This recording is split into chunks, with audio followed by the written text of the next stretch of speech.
चला आज आपण काल आपण स्टार्ट केलं होतं डेसिमल ॲडिशन सबट्रॅक्शनवाला पार्ट, बरोबर आहे का? आज आपण fraction plus decimal addition subtraction, डेसिमलचं मल्टिप्लिकेशन आणि डिव्हिजन हा सगळाच पार्ट आज याच्यामध्ये कव्हर करू. बघा फ्रॅक्शनमध्ये काय होतं,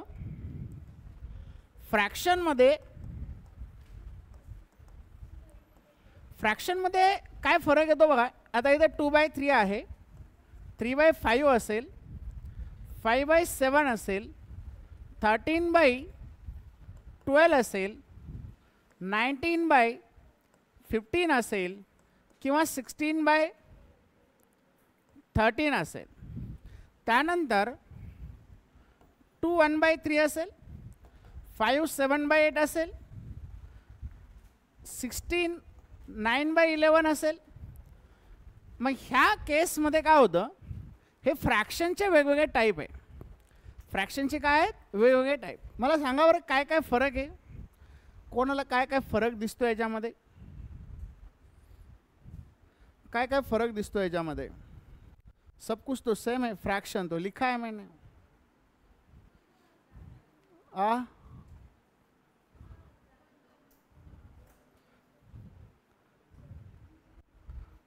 क्या है फ्रैक्शन में, क्या क्या है इसमें डिफरेंस, क्या क्या है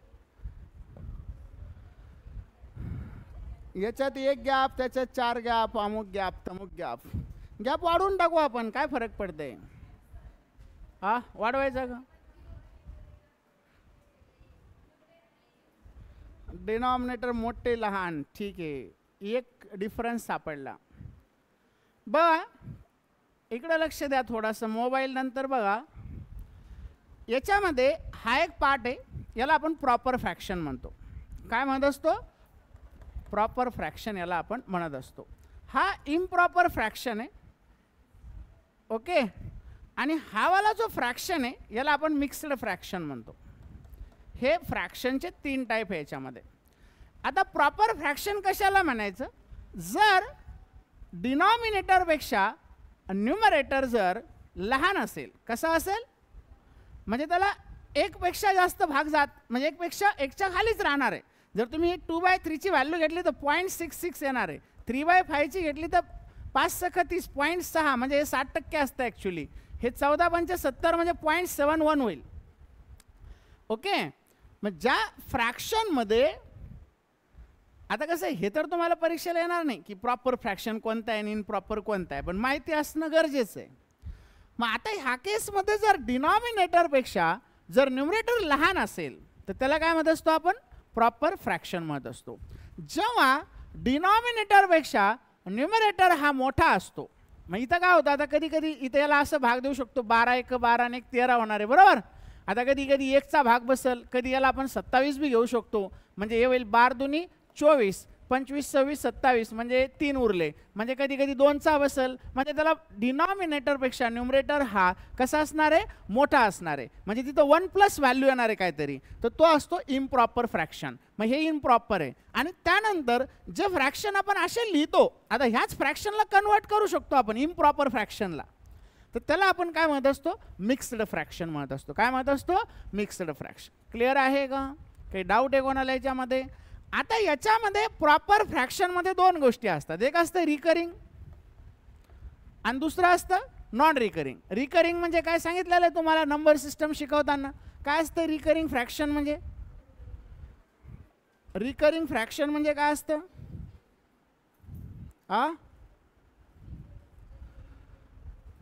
रिकरिंग मध्ये व्हॅल्यू रिपीट येत राहते, बरोबर.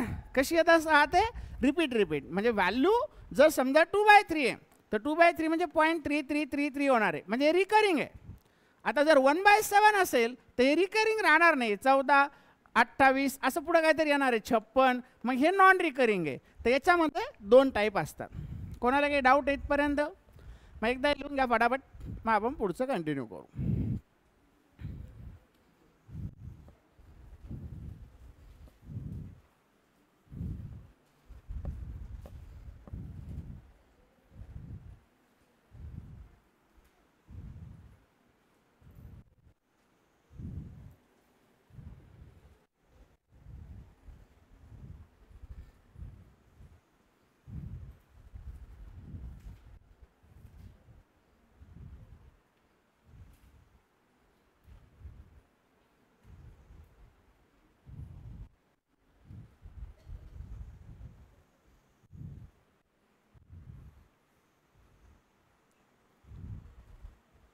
प्रॉपर इम्प्रॉपर मिक्स्ड रिकरिंग आणि नॉन रिकरिंग, रिकरिंग आणि नॉन रिकरिंग. रिकरिंगमध्ये एक एक्झाम्पल हे लिहा, नॉन रिकरिंगमध्ये हे लिहा. RECURRING recurring, recurring non recurring.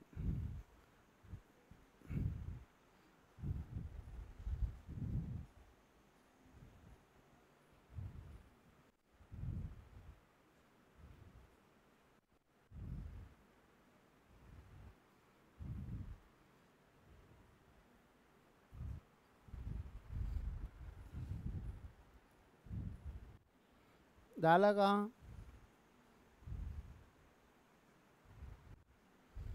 लिहा फटाफट.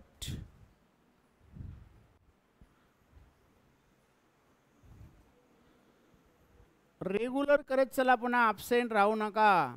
आज आले, पुढच्या वर्षी आले, 4 दिवसांनी आले, 8 दिवसांनी आले, काही फायदा होणार नाही. रेग्युलर आले तर डेफिनेटली काही ना काही फायदा होईल. कुछ ना कुछ जरूर सीखोगे आप.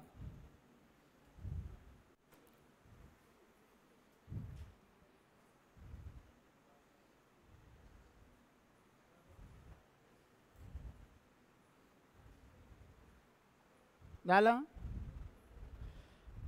चलो, मग आता बघा फ्रॅक्शनमध्ये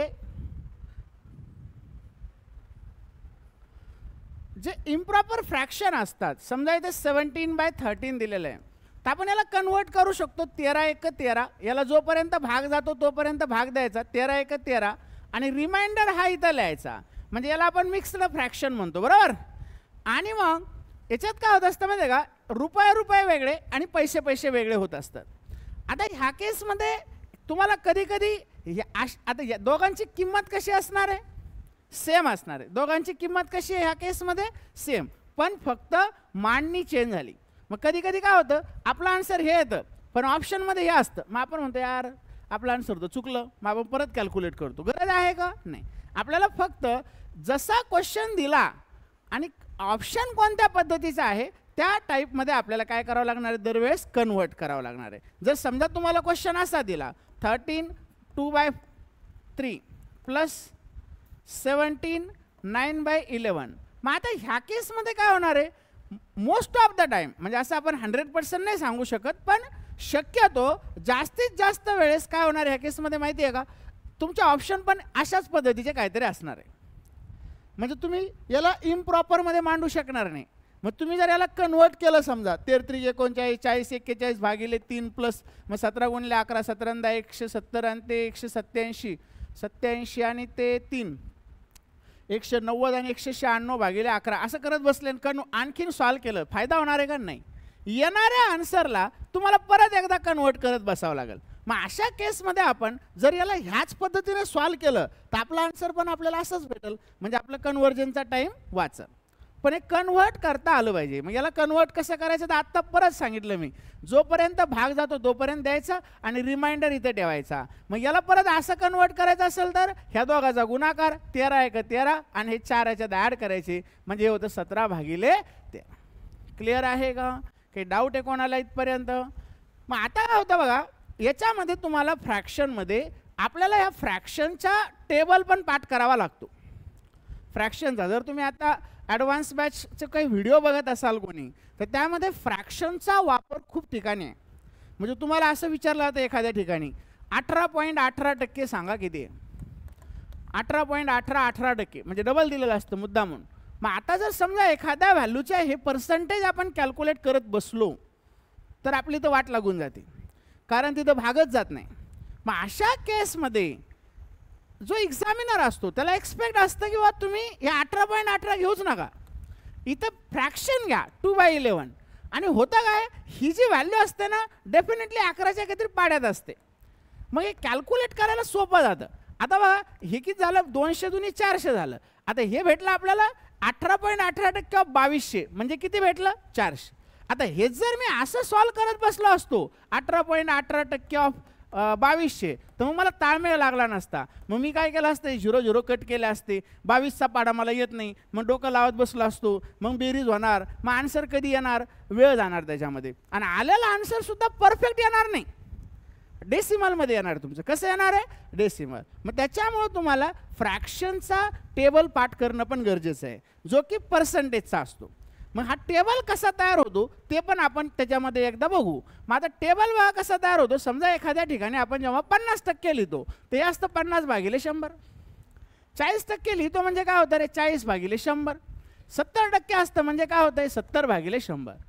किंवा एखाद्या ठिकाणी 12.5% येतं, 12.5 किती असणार आहे, 100. मग जेव्हा याला आपण भाग देतो त्यावेळेस एक फ्रॅक्शनचा टेबल म्हणजे याच्या पुढची स्टेप असते. 50% म्हणजे 1/2. हे म्हणजे काय होणार आहे, 20 दुनी 40, 20 पंचे 100, 2/5. मग 2/5ची व्हॅल्यू ॲक्च्युली किती असते, 40% असते. 2/5ची व्हॅल्यू किती असते, 40%. मग इथे 7/10 आहे म्हणजे हे 70% होणार आहे. 7/10ची व्हॅल्यू किती असणार आहे, 70%. म्हणजे या 70लाच आपण याच्या पुढची स्टेप म्हणजे कॅल्क्युलेशनच्या एक स्टेप आपण पुढे जाऊन काय लिहू शकतो, 7/10. क्लिअर आहे का. मग याच्यामध्ये एक क्वेश्चन असा असतो, जर मी तुम्हाला सांगितलं की 0.2727 म्हणजे फ्रॅक्शनमध्ये सांगा किती, सांगा बरं मग किती होईल फ्रॅक्शनमध्ये. 0.2727 फ्रॅक्शनमध्ये सांगा किती. 0.2727 म्हणजे काय माहिती आहे का, हे 27.27% असतं. हे खालचे 100 कट केले तर हे काय होतं, 0.2727. मग सांगा कसं करणार याला कन्वर्ट. मग ह्या ठिकाणी एक फॉर्म्युला आपल्याला वापरावा लागतो. म्हणजे हे कन्व्हर्जन आधी तुम्हाला सांगतो. फॉर्म्युला कोणता वापरायचा बघा. जर हे 0.2727 असेल किंवा 0.1818 असेल, आत्ता याच्या आधी आपण 1818 घेतलं होतं, मग 0.1818 असेल किंवा 18.18% असेल तर त्याला आपण 0.1818 लिहू शकतो.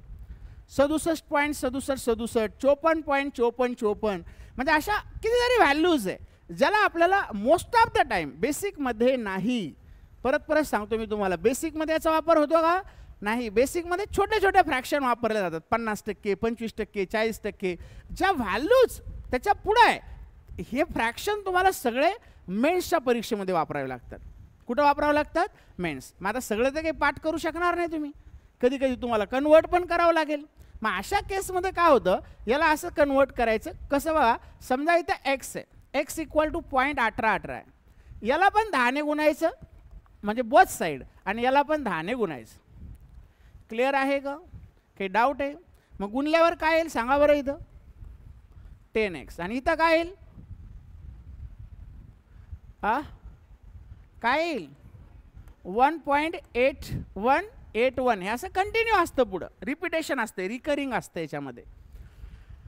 आता काय करायचं, वरच्या फ्रॅक्शनला अगेन म्हणजे ह्या व्हॅल्यूला अगेन 1000ने गुणायचं. कशाने गुणायचं, 1000ने गुणायचं. आता हे question most of the time staff selection, railway ह्या एक्झामला फिक्स विचारले जातात प्री एक्झाममध्ये, की ह्या फ्रॅक्शनला ह्या व्हॅल्यूला फ्रॅक्शनमध्ये कन्वर्ट करा, किंवा 2 व्हॅल्यू दिलेल्या असतात यांच्या फ्रॅक्शनमधला डिफरन्स सांगा, किंवा 2 अशा व्हॅल्यू देतील आणि याच्या प्रोडक्टमधला डिफरन्स सांगा, किंवा प्रोडक्ट सांगा, डायरेक्ट दोघांचा गुणाकार सांगा. मग ते आपल्याला कन्वर्ट केल्याशिवाय सॉल्वच करता येत नाही. जसं आता समजा इथं 0.1818 आहे आणि 0.2727 आहे, गुणाकार करा, करता येणार आहे का तुम्हाला. आणि तो गुणाकार कसा पाहिजे, फ्रॅक्शनमध्ये पाहिजे, कारण ऑप्शन सगळे फ्रॅक्शनमध्ये राहणार आहे. मग अशा केसमध्ये कन्वर्ट करावं लागतं. मग याला 10 ने गुणलात तुम्हाला ह्या व्हॅल्यू भेटणार आहे.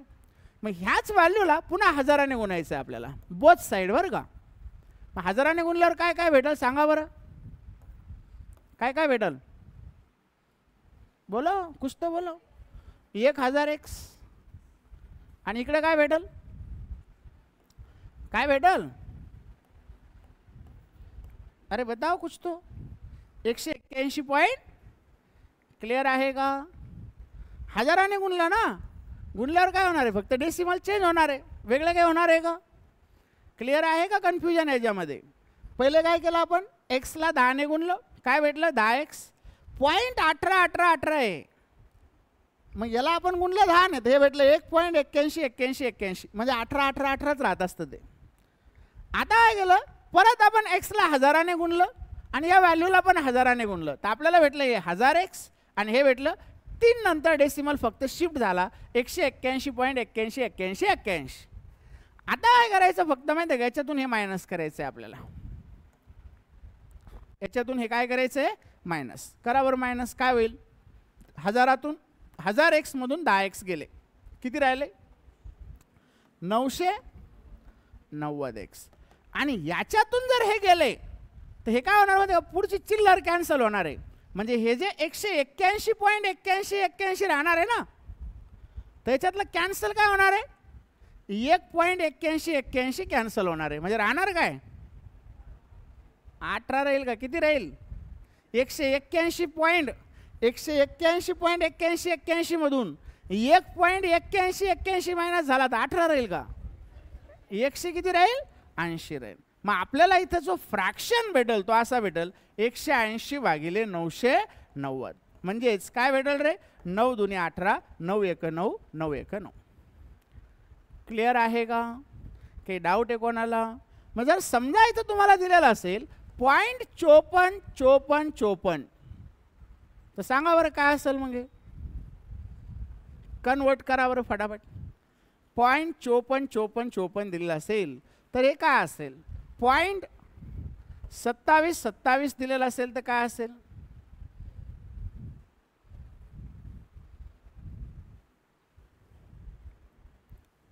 फटाफट कन्वर्ट करा. दोनच स्टेप आहे फक्त, 10ने गुणायचं, 1000ने गुणायचं, वजाबाकी करायची, भागाकार करायचं.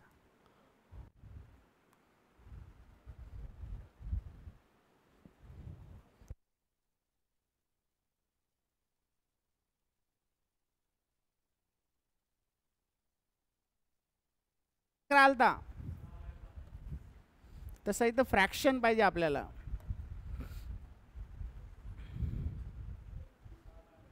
सिक्स बाई 11, बाकी और कुछ है अलग या वही है.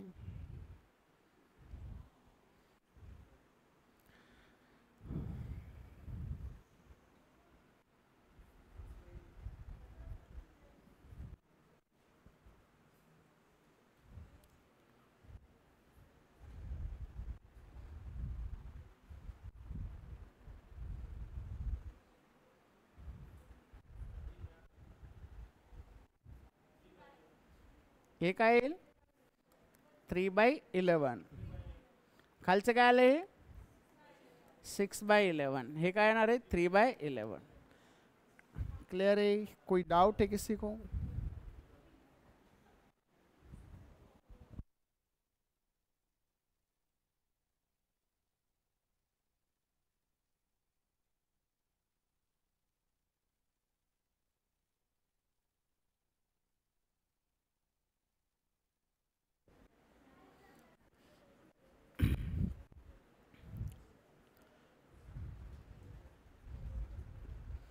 झालं का, आलं का रे सगळ्यांना. सिंपल आहे. इकडे बघा, परत एकदा बघा, वाटल्यास एक लास्ट सांगतो. आता इथं 0.5454 होतं. पहिली गोष्ट त्याला कॅल्क्युलेट करायची गरज नाही. कशामुळे सांगतो, इकडे बघा, 0.1818 जे आहे याची व्हॅल्यू भेटली होती आपल्याला 2/11. 0.1818 ची व्हॅल्यू काय भेटली 2/11. 18 त्रिक किती होतं, 18 त्रिक किती होतं 54. म्हणजे हे झालं 54. म्हणजे याचे 3 पट झालं. फ्रॅक्शनच्या पण 3 पट झालं असतं तर बेत्रिक किती झालं असतं 6/11. आता हे काय झालं, आता इथं बघा, हे 18 असल्यावरती आपल्याला 2/11 भेटलं होतं. जर याच्या हाफ केला असतं ना आपल्याला भेटलं असतं 0909. मग आता याच्या जर हे समजा 3 पट आहे तर इथं भेटतं आपल्याला 3/11. म्हणजे हा 0.9चा टेबल तयार होत चालतो आणि त्याच्यामध्ये तुम्हाला फ्रॅक्शन भेटत जातात 1/11, 2/11, 3/11. पण हे आता बघा, इथं आता टेबल आहे मी दिलेल्या व्हॅल्यू.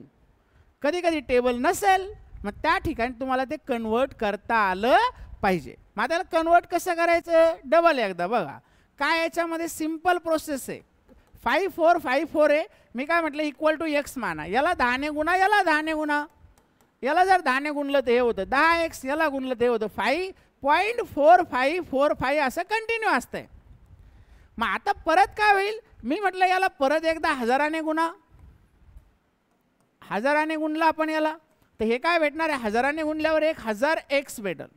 आणि हे काय भेटणार आहे 545 पॉईंट, हे असंच चालणार 5454 कंटिन्यू. ओके. आता तिसरी स्टेप काय होती आपल्या याच्यातली, याच्यातून याला मायनस करायचं होतं आपल्याला. म्हणजे वाटल्यास डायरेक्ट मायनस करा असं लिहा, वाटल्यास तुम्हाला जर प्रॉब्लेम असेल तर. आणि काल बेरीज वजाबाकी सांगितलं मी तुम्हाला.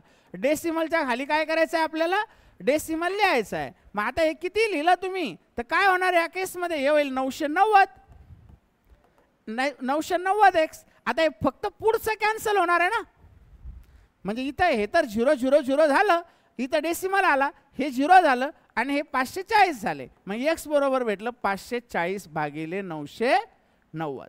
0 कटला, 9 सख 54, 9 एक 9, 9 एक 9, 6/11. क्लिअर आहे का, काही डाऊट याच्यामध्ये? घ्या मग लिहून पटापट.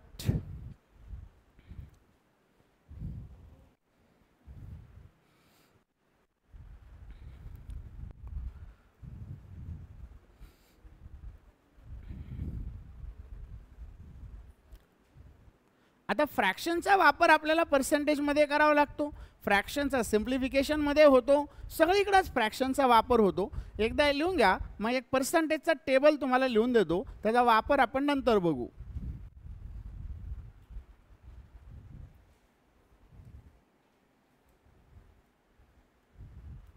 आणि जर तुम्ही ॲडव्हान्सची बॅच बघितली त्यामध्ये तुम्हाला फ्रॅक्शनचा ॲक्च्युअल वापर कळेल की किती ठिकाणी आपल्याला आणि किती फास्ट कॅल्क्युलेशन फ्रॅक्शनचा वापर केल्यावर होतात.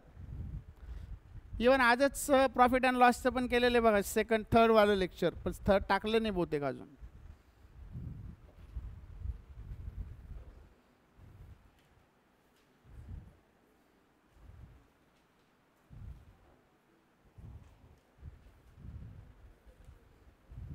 झालं का लिहून? चलो, वहीचं आडवं पेज करायचं आणि आडव्या पेजवर लिहायचं, असं मिक्स करायचं नाही, इकडं तिकडं खिचडी करत बसायचं नाही. 1/10 इक्वल टू 10%, 1/1 इक्वल टू 100 घ्या, 1/2 50, 1/3 33.33, 1/4 25, 1/5 20, 1/6 16.66, 1/7 14.28, 1/8 12.5, 1/9 11.11,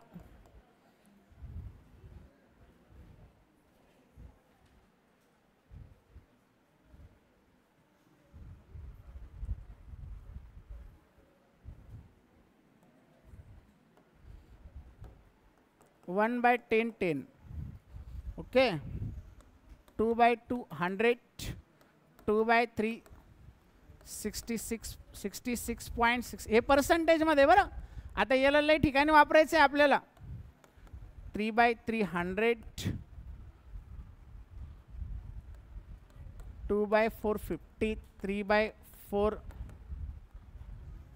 75, 4/4 100, 2/5 40, 3/5 60, 4/5 80, 5/5 100, 2/6 33.33, 3/6 50, 4/6 66.66, 5/6 83.33, 6/6 100, 2/7 28.56, 3/7 42.87. एकदा जरा पॉईंटमधले एवढे कॅल्क्युलेट करू. 3/7 85 घ्या इथं, 4/7 57.14. फटाफट लिहा, फटाफट गप्पा करू नका. 5/7 71.42, 6/7 85.71 and 7/700. 2/8 25, 3/8 37.5, 4/8 50, 5/8 62.5, 6/8 75, 7/8 87.5 and 8/8 100. 2/9 22.22, 3/9 33.33, 4/9 44. अरे लिहायला गप्पा कशाला लागतं रे करायला, पटापट लिहा ना. 5/9 55.55, 6/9 66.66, 7/9 77.77, 8/9 88.88, 9/9 100. 2/10 20, 3/10 30, 4/10 40, 5/10 50, 6/10 60, 7/10 70, 8/10 80 and 9/10 90 and 10/10 लिहायला असला 100. लिहा फटाफट, गप्पा करू नका. आडव्या पेजवर लिहा गणपतराव, पुरणार नाही जागा. एका खाली एक लिहा म्हणजे ते पाठ होतात टेबल. एका खाली एक लिहायचं. 7चा पाडा सरळ 7 वा एका खाली एक कसं लिहिलं 7 7, 1/7 2/7 3/7 म्हणजे ते पाठ होतं आपल्या पाड्यामध्ये येतं. म्हणून सांगितलं होतं आडवं पेज करा.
हे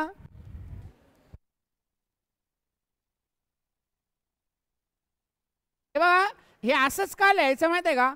हा वरचा टेबल जर पाठ केला आपण तर खालचा ऑटोमॅटिक पाठ होतो. सगळा पाठ करायची गरज नाही.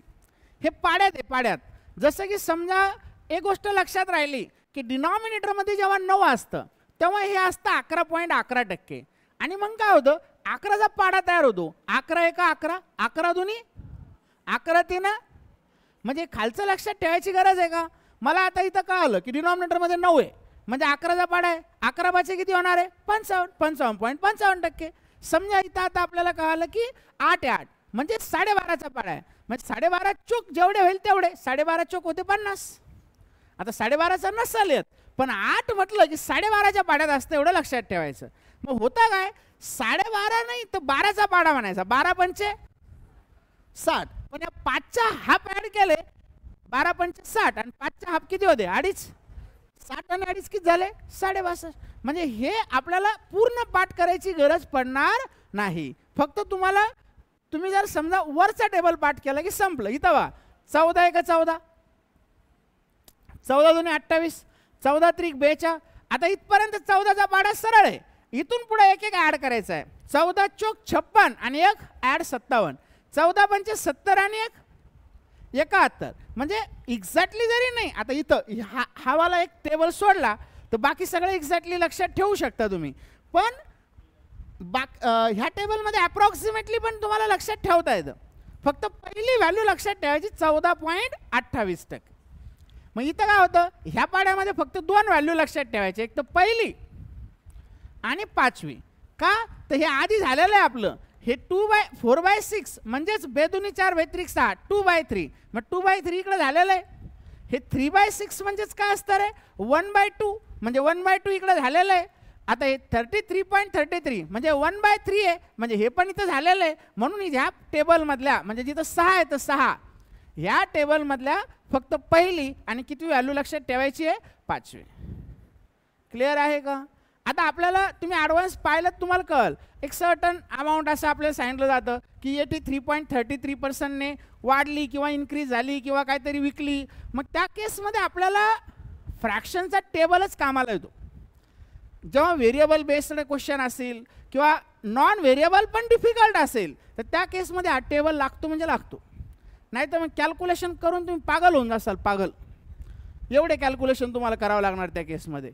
म्हणजे भरपूर कॅल्क्युलेशन असतात त्या फ्रॅक्शनच्या. आता काय होतं, जर 83.33 लिहिलं तर हे असं लिहावं लागतं आपल्याला. आता काय होतं असतं, इकडे एक इक्वेशन असतं आणि तिकडे एक इक्वेशन असतं. मग तिकडच्या इक्वेशनला गुणात बसावं लागतं 100ने, इकडच्या इक्वेशनला गुणावं लागतं 83.33ने. हेच जर फ्रॅक्शनमध्ये लिहिलं तर याला गुणावं लागतं 5ने, त्याला गुणावं लागतं 6ने. म्हणजे सोपं किती झालं बघा तुम्ही कॅल्क्युलेशन करण्यासाठी. आणि इक्वेशन छोटं नसतं. इक्वेशन कसं असतं पाहायचं असेल तर व्हिडिओ पहा तुम्ही आजचे टाकलेले मी ॲडव्हान्सचे, मग तुम्हाला कळेल त्यात इक्वेशन केवढं मोठ्याले बनवावं लागतं आपल्याला. मग त्याच्यामुळं हा टेबल परफेक्टली पूर्ण तुम्हाला काय करावं लागतो, पाठ करावा लागतो. आणि जे तुम्हाला पाठ नसणार आहे ते कन्व्हर्ट कसं करायचं ते आधी आपण पाहिलं. क्लिअर आहे का. मग आता इथं समजा डिनॉमिनेटरमध्ये 4 आहे, 4. आता 4 आहे म्हटल्यानंतर पाडा कशात सुरू होणार आहे, 25चा. 25 1 25, 25 2 25 3 25 4. मग डिनॉमिनेटरमध्ये जर समजा 5 असेल तर पाडा 20चा सुरू होईल. 20 1 20, 20 2 40, 20 3 60, 20 4 80, 20 5 100. मग या पद्धतीने हे क्वेश्चन्स आपल्याला काय करावं लागतात, सॉल्व करावं लागतात. आता क्वेश्चन भरपूर येतात. कधी कधी सिम्प्लिफिकेशनचा क्वेश्चन असतो सरळ सरळ. 33 समजा इथे घेऊ आपण, 11.11% ऑफ 900 प्लस इथं दिलं 14.28% ऑफ 1400 आणि म्हटलं याला सॉल्व करा. आता तुम्ही जर प्रॅक्टिकली विचार केला, समजा टेबलच लक्षात नाही तुमच्या किंवा तुम्हाला माहीतच नाही कसं करायचं आहे, याला किती वेळ लागेल तुम्ही बघा. कसं लिहिणार तुम्ही याला, 11.11% ऑफ 900 प्लस 14.28% ऑफ 1400. आता काय होणार माहिती आहे का, तुम्ही फक्त 2 शून्य कॅन्सल करणार प्रेमाने. काय करणार, 2 शून्य कॅन्सल. आणि मग आता तुम्ही डोक्याला हात लावून मस्तपैकी 9चा पाडा म्हणणार, मस्तपैकी 14चा पाडा म्हणणार. पण एवढे कॅल्क्युलेशन करायची गरज आहे का. ॲक्च्युली हा क्वेश्चन बेसिक आहे. जर तुम्ही असा सोडवला तो मॉडरेट बनला, ऑटोमॅटिकली तो मॉडरेट बनला. जो विद्यार्थी 10 सेकंदात क्वेश्चन हा सॉल्व करणार आहे, तुम्हाला तिथे त्याला 2 मिनटं लागणार आहे. गुणाकार करत बसा, बेरीज करा, आल्यानंतर आन्सर तुम्हाला पुन्हा डेसिमलमध्ये दिसल. ऑप्शन तर सगळे राऊंड फिगर असणार आहे होल नंबरमध्ये. तुम्ही म्हणसाल फ्रॅक्शन तर कुठंच दिसणार, मग पुन्हा डबल एकदा कॅल्क्युलेट करा. त्याच्यापेक्षा इथं आपण जर समजा व्हॅल्यू टाकली 1/9 ऑफ 900 प्लस 1/7 ऑफ 1400, किती सेकंदात येतं आन्सर बघा. 7 2 1400 होईल, 200 येईल, 200 1 200, हे 100, 200 100 किती भेटले 300. तर असा भरपूर ठिकाणी याचा वापर होणार आहे. आणि प्रत्येक गोष्ट फॉर्म्युला बेस चालत नसते. आता तुम्हाला एक क्वेश्चन सिंपल असा विचारला जातो की एक सर्टन सम आहे, डबल होण्यासाठी 6 वर्ष लागतात. आता हा क्वेश्चन कोणत्या टॉपिकमधला आहे? सिंपल कंपाऊंड इंटरेस्टमधला. काय विचारलं? एक सर्टन सम आहे, डबल होण्यासाठी 6 वर्ष लागतात. रेट ऑफ इंटरेस्ट सांगा. मग आता इथं ना प्रिन्सिपल दिलेली आहे ना, इंटरेस्ट रेट दिलेला आहे का? फक्त वर्ष दिलेले, 6 वर्ष लागतात. पण ह्या केसमध्ये काय होत असतं, डबल होणार आहे म्हणजे 100 रुपयाचे 200 होणार आहे. म्हणजे आपल्याला अझ्युम करावं लागतं. पण अझ्युम नाही केलं तरी आन्सर येतं. काय माहिती आहे का, जर एखादी अमाऊंट डबल जर 6 वर्षात होत असेल तर रेट ऑफ इंटरेस्ट असतो 16.66%. आणि 16.66 वर्षात डबल होत असेल तर रेट ऑफ इंटरेस्ट किती असतो? 6% असतो. म्हणजे वाईस वर्षा असतं ते. म्हणजे जर हे इयर असेल तर हे रेट ऑफ इंटरेस्ट असणार आहे, आणि हे इयर असेल तर हे काय असणार आहे? Rate of interest. मग तुम्हाला एका सेकंदात आन्सर देता येतेच. किती सेकंदामध्ये? पण त्यासाठी पाठ पाहिजे, टेबल. मग आपल्याला जर म्हटलं 11.11 वर्षात डबल होते, मग त्याला 11.11 वर्षात डबल होते म्हणजे रेट ऑफ इंटरेस्ट किती टक्के असणार आहे? 9% असणार. क्लिअर आहे का? मग असं सगळ्याच म्हणजे वेगवेगळ्या टॉपिकमध्ये याचा वापर होणार आहे. समजा आपल्याला कंपाऊंड इंटरेस्टना व्हॅल्यू कॅल्क्युलेट करायची आहे. मग आता जर समजा 12.5% घेतलं तर कॅल्क्युलेशनला लय वेळ लागतो, कारण ते 12.5 3 डिजिट यायला लागले. आणि त्याच केसमध्ये तुम्ही 1/8 घेतलं तर फक्त 1 डिजिट येतो. म्हणजे कॅल्क्युलेशन तुमचे 3 टाइम्स रिड्यूस होऊन जातात ऑटोमॅटिकली. म्हणून हा टेबल तुम्हाला तिथं वापरावा लागणार आहे. तर याचा पहिला टेबल पाठ करायचा आधी. पहिला पाठ केला की त्या पाड्यामध्ये आता हे काही फक्त 100 पर्यंत नसतं, वाढत जातं. आता समजा आपल्याला सांगितलं 7/4. आता 7/4 म्हणजे काय होणार आहे? तर 4 म्हणजे असणार आहे 25. 4 म्हणजे किती असतं? आता याच्यावर आज एक क्वेश्चन झाला प्रॉफिट अँड लॉसमध्ये, म्हणून तुम्हाला हाच फ्रॅक्शन सांगायलो. मग 4 म्हणजे 25 असते, मग 7 म्हणजे असते 25 7 175. मग आपल्याला हे भेटतं 175%. किती भेटतं? 175. म्हणजे हा आपण फक्त 100 पर्यंत पाहिला. आता स्टॉप केलं आपण याला 100ला. पण हा 100 पर्यंतच वापरायचं आहे का आपल्याला? त्याच्या पुढेही वापरता येतो. फक्त तुमच्या एक डोक्यात पाहिजे की डिनॉमिनेटरमध्ये असल्यावर काय येतं. समजा आता इथं 5 आहे, मग आपण जर समजा 8/5 लिहिलं तर 5 म्हणजे मला माहिती आहे 20% होतं. म्हणजे 20 8 हे 200% होणार आहे. किती टक्के होणार आहे? सॉरी 2 16 160. 20 8 200 कसं होईल? 25 8 200 होईल. मग हे किती होईल? 160% होऊन जाईल. कळलं का? म्हणजे ह्या पद्धतीने आपल्याला ह्या फ्रॅक्शनचा टेबलचा वापर करायचा आहे. कोणाला काही डाऊट आहे इथपर्यंत? एक तर फ्रॅक्शन कन्वर्ट कसा करायचा आणि ऑलरेडी कन्वर्ट असलेले काही फ्रॅक्शन, ह्या दोन्ही गोष्टी तुम्हाला माहिती पाहिजे. ज्या मग लिहून फटाफट, ज्यांचं राहिलं त्यांनी लिहा फास्ट.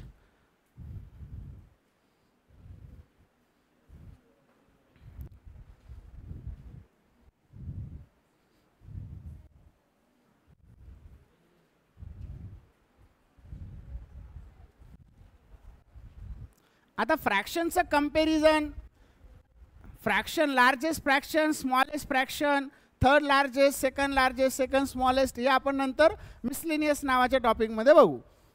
बाकीचा भाग नंतर त्याच्यामध्ये बघू. आज आपण आपलं कंटिन्यू करू. पुन्हा लिहून घ्या फास्टमध्ये.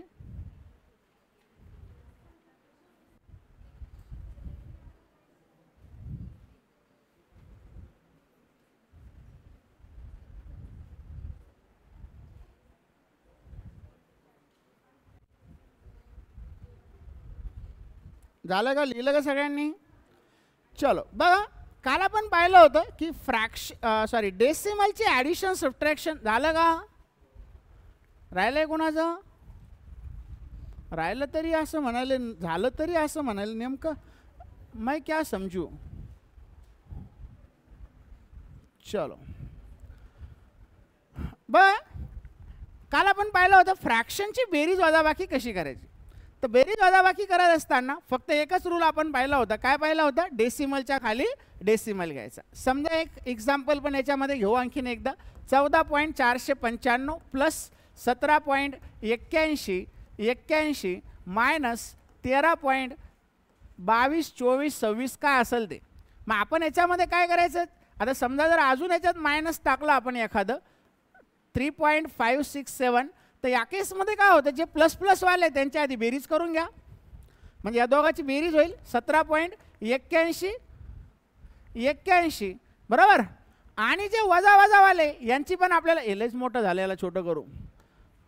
जे वजा वजावाले यांची पण काय करायची आपल्याला बेरीज करायची आहे. मग आपण इथे करणार काय रे 3.567. मग हे होईल 9 6 2 8 5 2 7 6 1. आता इथं काय होणार आहे तर इथं 0 घेऊ. 1 8 आणि 5 13 9 1 10 1 11 8 1 9 4 13 7 1 8 4 12. हे होईल 32.31 आणि हे होईल 16.791. मग आता काल आपण पाहिलं होतं या दोघात जी संख्या मोठी असणार आहे त्या संख्येचं काय करायचं आहे आपल्याला साइन घ्यायचं आहे आणि मोठ्या संख्येतून लहान संख्या वजा करायची जर प्लस मायनस असेल तर. मग आता या केसमध्ये काय होणार आहे 16 हे लहानच आहे म्हणजे मायनस आहे तर प्लसचं साइन लागेल इथं. मग इथं 0 घेऊन टाकू कारण इथे 4 डिजिट इथे 1 आहे म्हणजे शेवटी 1 येईल. 13 मधून 9 गेले तर 4 राहिले इथं 9 झाले. 10 11 म्हणजे 2 इथं 8 झाले. 8 आणि 5 13 डेसिमलला डेसिमल 7 झाले. 12 मधून 7 गेले तर 5 इथं पुन्हा 2 झाले म्हणजे 3 मधून 2 गेले तर 1 म्हणजे आन्सर असेल 15.5241. क्लिअर आहे. कोणाला काही डाऊट आहे याच्यामध्ये. मग आता हे एक सिंपल कारण याच्यात काय असं PhD करायचं काम नाही. फक्त एकच गोष्ट लक्षात ठेवायची होती डेसिमलच्या खाली डेसिमल. काही डाऊट आहे कोणाला. काल सांगितलं होतं सॉल्व करा म्हणून. काही डाऊट आहे का कोणाला. किती क्वेश्चन टोटल काही डाउट है कोणाला त्याच्यामध्ये कोई डाउट किसी को. चलो आता बघा मल्टिप्लिकेशन डिव्हिजन मध्ये काय होईल. मल्टिप्लिकेशन मध्ये जेव्हा आपण फ्रॅक्शन किंवा फ्रॅक्शन म्हणण्यापेक्षा आपण एखादा डेसिमल असलेली संख्या ज्यावेळेस मल्टिप्लिकेशन करतो त्यावेळेस समजा इथे दिलेलं आहे 0.8 गुणिले 0.006. मग ह्या केसमध्ये काय होतं माहिती आहे का नंबरचं होतं मल्टिप्लिकेशन आणि डेसिमलची होत असते ॲडिशन. नंबरचं काय होतं मल्टिप्लिकेशन आणि डेसिमलची काय होते ॲडिशन. म्हणजे इथं होईल 8 सखा 48 पण इथं डेसिमल किती डिजिट नंतर आहे 3. इथं किती 1 3 आणि किती डिजिट नंतर डेसिमल येईल इथं 4. मग आता 4 म्हटल्यानंतर हे 1 2 मग इकडं नाही आहे डिजिट मग आपल्याला 0 वाढवावं लागेल. मग आपला आन्सर असेल 0.0048. क्लिअर आहे का. मग समजा इथं असं असतं 0.012 इंटू 0.12 इंटू 1.2. मग आता ह्या केसमध्ये काय होतं इकडं लक्ष द्या 0.012 असेल तर या झिरोला व्हॅल्यू आहे. ह्या झिरोला व्हॅल्यू आहे. एकदम बेसिक आहे बरं का हे. ज्युनियर KG सिनियर KG वाला मामला आहे हा. पहिलीला पण नाही आता. मग आता ह्या झिरोला व्हॅल्यू आहे पण जर इकडं झिरो वाढवले तर याला व्हॅल्यू आहे का ते काही कामाचं नाही. घेतलं काय नाही घेतलं काय सोडून दिलं तरी चालतं. आता समजा इकडं आपण किती झिरो वाढवलेत याला व्हॅल्यू आहे का पण समजा इथं 8 वाढवले आता आहे बरोबर आहे का. म्हणजे याच्यानंतर जर एखादा तुम्ही नंबर टाकला नॅचरल तर त्या केसमध्ये त्याला व्हॅल्यू तयार होते. मग तुम्ही इथं पण जर 0 वाढवले आणि एखादा नंबर घेतला 8 7 तर आता याला ऑटोमॅटिकली काय होणार आहे व्हॅल्यू तयार होणार. मग आता ह्या केसमध्ये काय होईल 0.012 0.12 आणि 1.2 आहे. तर आता 12चा जर क्यूब काढला असता तर 1728 भेटला असता. 12चा क्यूब का काढला तर इथून 12 घेतले इथून 12 इथून 12 म्हणजे नंबर 12 12 12 घेऊन टाकला आपण आणि 12चा क्यूब किती भेटला 1700. पण आता इथं 1 डिजिट नंतर डेसिमल आहे इथं 2 आहे आणि इथं 3 आहे तर 3 आणि 2 5 आणि 1 टोटल किती डिजिट नंतर डेसिमल असेल 6. किंवा डायरेक्ट कॅल्क्युलेट करा 1 2 3 3 आणि 3 6 मग 6 नंतर डेसिमल. मग आपला आन्सर हे असणार. क्लिअर आहे का काही डाऊट आहे कोणाला. मग याच्यामध्ये गुणाकारामध्ये फक्त एकच गोष्ट लक्षात ठेवायची नंबर्स काय करायचं आपल्याला मल्टिप्लिकेशन आणि डेसिमल जेवढ्या दिसेल त्या सगळ्यांची काय करायची बेरीज फक्त गुणाकारामध्ये. मग आता मला सांगा जर समजा इथं असं असेल 17.0 गुणिले 8.00 तर किती डिजिट नंतर डेसिमल येईल किती डिजिट नंतर येईल 2 येईल 3 येईल. रोंगेचं म्हणणं आहे डेसिमलच येणार नाही. अरे इथं हे काही कामाचं आहे नाही ना. आत्ता सांगितलं ना तुम्हाला आत्ताच हाती आलेल्या बातमीनुसार काय सांगितलं होतं तुम्हाला एखाद्या नंबर नंतर जर 000 असेल तर त्याला काही व्हॅल्यू आहे का डेसिमल नंतर 0 घेतले त्याला काही व्हॅल्यू आहे का. आता 17 तुम्ही जर म्हटले माझ्या खिशात 17 रुपये आणि एका दुसऱ्याला सांगितले माझ्या खिशात 17 रुपये 0.000 पैसे वाढले का तुमचे पैसे किती रुपये राहिले 17च राहिले ना. मग त्या केसमध्ये याला काही व्हॅल्यू नसते. मग आता हे काय होणार आहे, 17 होईल डायरेक्ट, म्हणजे किती भेटेल आपल्याला. आणि डेसिमल असेल का ह्याच्यामध्ये, डेसिमल असणार आहे का, डेसिमल नसणार आहे. मग आता हे कधी कधी असं पण देतात 1.7 इंटू किंवा 1.70 इंटू हे घेऊ आपण 0.80. मग आता इथं किती नंतर डेसिमल येईल, किती डिजिट नंतर येईल, 3 4. आपल्या मनाला वाटन तशी येईन, परीक्षेत एकच येईल ना काहीतरी. अगेन परत गाडी कोलमडली तुमची. या व्हॅल्यूला, ह्या झिरोला काही व्हॅल्यू आहे का, झिरोला काही व्हॅल्यू आहे का त्या. मग इथं काय होणार आहे, 17 8 136 होईल. पण हे 1 आणि हे 2 डिजिट नंतर डेसिमल येईल फक्त. किती डिजिट नंतर येईल, क्लिअर आहे का आता, का अजून काही डाऊट याच्यामध्ये. मग काही बेसिक क्वेश्चन आहे, तुम्हाला ते उद्या त्यांनी सॉल्व करून यायचे. ओके, जर नोट्स नसेल तर तुम्ही फोटो काढून घ्या वाटल्यास, मी तर घेतो ती PDF.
हे आपलं ऑलरेडी झालेलं आहे, स्क्वेअर रूट झालेलं आहे.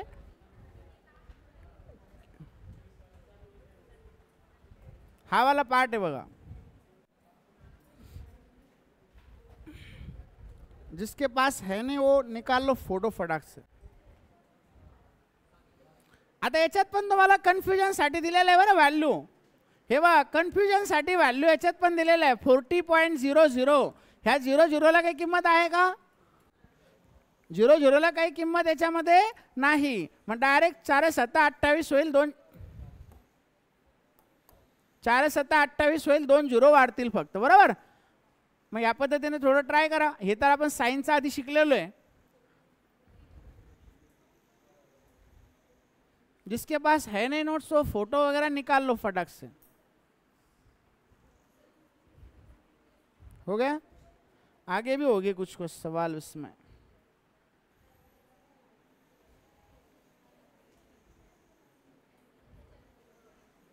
चाळीस पर्यंत आहे.